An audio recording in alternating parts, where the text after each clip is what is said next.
காட்டில் குளிர்காலம். ஒரு சமயம் நாக்பூர் காட்டில் பனிப்பொழிவு ஆரம்பிச்சிருச்சு. மீனுக்குருவி தன்னோட வீட்டில் சேமித்து வச்சிருந்த பருத்தி பஞ்சுகளில் நிம்மதியாக தூங்கிட்டு இருந்தது. மீனுக்குருவி வீட்டில் தன்னோட அறையை வெது வெதுப்பாக வச்சுக்கிற ஹீட்டரும் இருந்தது. அதே சமயத்தில் மீனுக்குருவியோட பக்கத்து வீட்டில் கனி சோமுன்ற காகங்கள் வாழ்ந்துட்டு இருந்தாங்க. அந்த காகங்களுக்கு இந்த குளிர் தாங்க முடியாமல் இருந்தது. சோமு, உங்ககிட்ட எத்தனை தடவை சொன்னேன் பருத்தி பஞ்சுகளை எடுத்துட்டு வீட்டுக்கு வாங்கன்னு. இப்ப பாருங்க, இந்த குளிர்ல எனக்கு தூக்கமே வரல. கனி, உனக்கு எப்பவுமே என்ன குறை சொல்றதே வேலையா போச்சு. ஏன் நீ போய் பருத்தி பஞ்சுகளை எடுத்துட்டு வந்திருக்கலாம்ல? நீங்க நல்லா தூங்கிட்டு இப்போ ஏன் மேல குறை சொல்ற? உனக்கு இதே வேலை.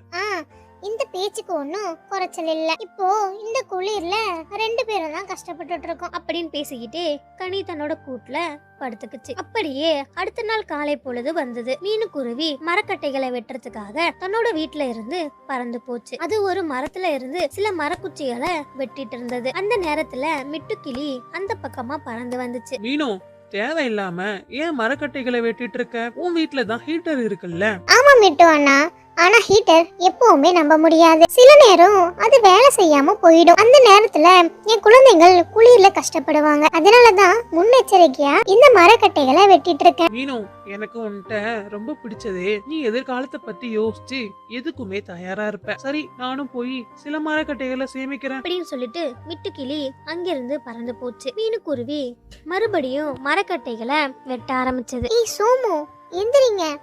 இன்னைக்காவது போய் மரக்கட்டைகளை எடுத்துட்டு வாங்க. அத தீமூட்டியாவது இன்னைக்கு ராத்திரி இந்த குளிர்ல இருந்து தப்பிச்சுக்கலாம். கனி, நான் தான் போகணுமா? ஏன் நீ போய் எடுத்துட்டு வா. இந்த குளிர்ல என்னாலையும் பறக்க முடியாது. ஓ ஓ, அப்படியா? நீ எப்படி தூங்குறன்னு நான் பாக்குறேன். அப்படின்னு சொன்ன கனிகாகும் ஒரு கிளாஸ்ல தண்ணீரை எடுத்துட்டு வந்து சோமு காகத்து மேல ஊத்துச்சு. கனி, என்னது இது? ஏன் என் மேல தண்ணிய ஊத்துன? இரு, உன்னை சும்மாவே விட மாட்டேன். அப்படின்னு சொல்லிட்டு சோமுக்காகும் ஒரு கிளாஸ்ல தண்ணி எடுத்துட்டு கனிக்காகத்து மேல ஊத்துறதுக்காக துரத்திட்டு இருந்தது. அந்த சமயத்துல கனியக்கா, என்னாச்சு? எதுக்காக இப்படி மூச்சடைக்க பறந்து வந்துட்டு இருக்கீங்க?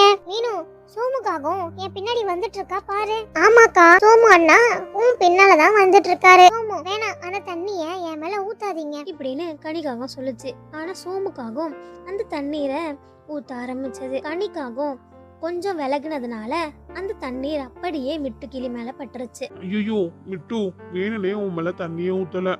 இதுக்கெல்லாம் காரணம் கனிதான். சோமு, உன்னை சும்மா விட மாட்டேன். என் மேல தண்ணிய ஊத்திட்டல்ல, ஒரு நாள் உன்னை பழி வாங்குவேன் அப்படின்னு சொல்லிட்டு மிட்டுக்கிளி கோபமா அங்க இருந்து பறந்து போச்சு. சரி சோமு, இவ்வளவு தூரம் வந்துட்டோம்.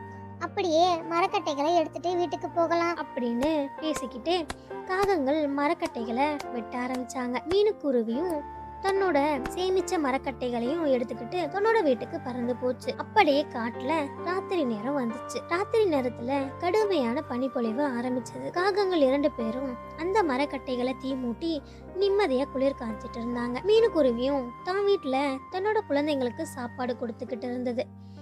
மீனோட குழந்தை சின்னு, அம்மா, எனக்கு இப்போ சாப்பாடு வேணாமா.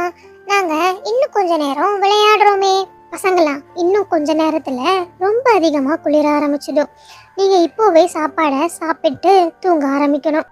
உடனே குழந்தைகளும் அந்த சாப்பாடை சாப்பிட ஆரம்பிச்சாங்க. பிறகு மீனுக்குருவியும் குழந்தைங்களும் தங்களோட கூட்டுல படுத்து தூங்க ஆரம்பிச்சாங்க. அம்மா, இன்னைக்கு ஏதாச்சும் கதை சொல்லுங்க அம்மா. சரி, உனக்கு பிடிச்ச மந்திர தேவதை கதைகளை சொல்றேன் அப்படின்னு மீனுக்குருவி மந்திர தேவதைகளோட கதைகளை சொல்லுச்சு. அதை கேட்டுக்கிட்டே 2 குழந்தைங்களும் சந்தோஷமா தூங்கிட்டு இருந்தாங்க. அதே நேரத்துல காகங்களோட வீட்டுல இருந்த விறகு கட்டைகள் அணைஞ்சு போச்சு. மறுபடியும் குளிர் தாங்க முடியாம 2 காகங்களும் தூக்கத்திலேருந்து முழிச்சாங்க. சோமு, இப்போ என்ன செய்யறது? இந்த விறகு கட்டைகளும் சரியா எரிய மாட்டேங்கிறது. கவலைப்படாத கனி, அந்த மீனுக்குருவி வீட்டுல ஹீட்டர் இருக்கு. இந்த நேரம் அந்த குருவி நல்லா தூங்கிட்டு இருக்கும். நான் போய் அந்த ஹீட்டரை எடுத்துக்கிட்டு வந்துடுறேன் அப்படின்னு சொல்லிட்டு சோமுக்காகவும் சத்தமே இல்லாம மீனுக்குருவி வீட்டுக்கு போய் ஹீட்டரை எடுத்துட்டு தன்னோட வீட்டுக்கு வந்துருச்சு. கனி, இந்த ஹீட்டரோட சூடு ரொம்ப நல்லா இருக்குல்ல? ஆனா இந்த ஜன்னல்ல இருந்து வர பனியை என்ன பண்றது? சோமு, அத நான் பாத்துக்கிறேன் அப்படின்னு சொல்லிட்டு கனிக்காகவும் ஒரு துணியால ஜன்னலை மூடி வச்சது. பிறகு அந்த ஹீட்டரோட சூட்ல அந்த 2 காகங்களும் ரொம்ப சந்தோஷமா தூங்குனாங்க. ஆனா மீனுக்குருவி வீட்டுல கொஞ்ச நேரத்திலேயே குளிர ஆரம்பிச்சிடுச்சு. தூக்கத்திலேருந்து முழிச்ச மீனுக்குருவிக்கு ஹீட்டர் இல்லாததை பார்த்து ரொம்ப அதிர்ச்சி ஆகிடுச்சு. அம்மா என்னாச்சு அம்மா? ஏமா திடீர்னு இவ்ளோ குளிருது?